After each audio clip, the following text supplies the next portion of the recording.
নমস্কার বন্ধুরা, অনুর খাবার ঘরে সবাইকে স্বাগত। আজ আমি নিয়ে এসেছি, আমাদের সকলেই তো চুল খুব পড়ছে, তাই জন্য একটা তেল বানাবার জন্য একটা নিয়েছি জবা পাতা। জবা পাতা সবাই চেনেন, এটা দেখাচ্ছি আমি।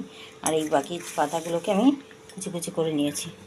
আর দিয়েছি তেলে কালো জিরে, নারকেল তেল, কালো জিরে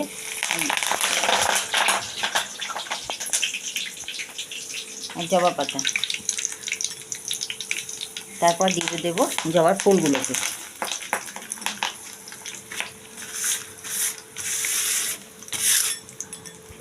এবার দিয়ে একটু খুব ভালো করে এটাকে ফোটাবো।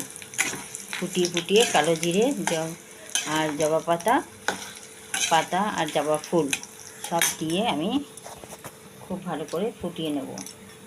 ফুটিয়ে যখন একদম ভাজা ভাজা হয়ে যাবে, তারপর তেলটা সেকে নামিয়ে আমি ইউজ করব। দেখুন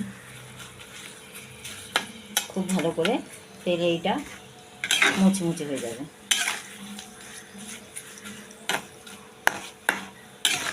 তারপর এটাকে ঠান্ডা করে মাথায় দিনে একবার, সপ্তাহে 2-3 দিন লাগালে, চান করার আগে চান করার পরে হোক লাগালে এটা উপকার আছে। এই জবা ফুলের পাতাতে অনেক চুল পড়া বন্ধ হয় এবং চুল কালোও হয় পাতাতে। জবা ফুলটাও অনেক উপকারী, মাথা স্ক্যাল্পের জন্য খুব ভালো। আপনারা এইভাবে তেল বানিয়ে দেখবেন, খুব ভালো লাগবে। চুল ভালো হবে, চুল পড়াও কম হবে।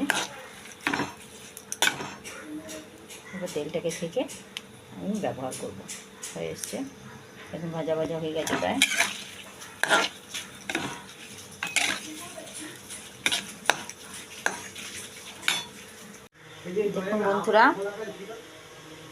দেখুন বন্ধুরা, এখন আমার এই জবা ফুলের তেলটা তৈরি হয়ে গেছে। এই মেথি আর যে কালো জিরেটা আলাদা ছেঁকে নিয়েছি, আর জবা ফুলগুলো আলাদা তুলে রেখেছি। দেখুন কি সুন্দর তেলের কালারটা হয়েছে।